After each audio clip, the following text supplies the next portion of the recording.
we're going to talk about influence. I have a question for you before we get started. The question is a simple one.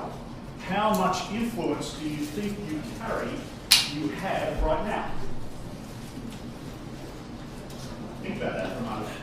How much influence do you have? The second question is, how much do you want? Turn to the person beside you and very quickly tell them how much you think you have, however you want to quantify it, and then tell them how much you'd like to have. Literally. 10 seconds.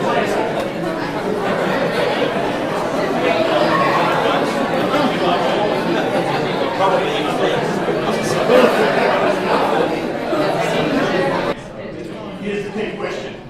And the way you respond to this question will really determine whether you stay in the room. Did you identify a gap? Did you identify a gap? Yes. If anyone didn't identify a gap, you probably need to leave. Right? But if you identified a gap between what you currently think you have and what you believe you need or want, you're in the right place.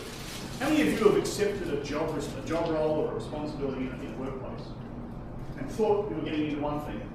And when you got into it, you realised, oh, this is just a little different to what I'd imagined.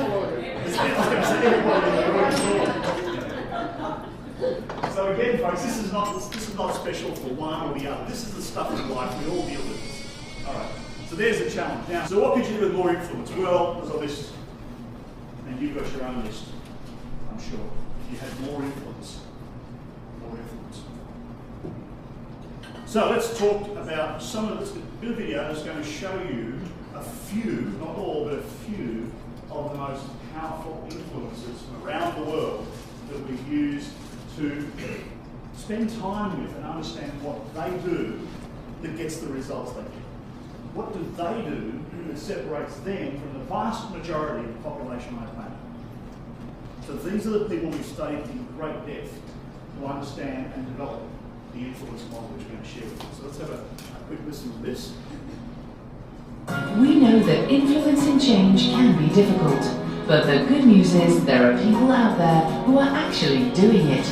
And what we can learn from these successful influencers, those who have already done the seemingly impossible, holds the power for the rest of us to change anything. Meet Mike Miller, an influencer. He was given a year to turn around a 3,000-person telecommunications organization.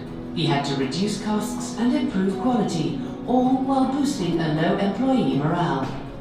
Here's some reasons why we don't do so well with influence. And you can take whatever numbers you like, folks. I've seen everything from 70% to 95% of our corporate initiatives to implement change fail to deliver on expectation.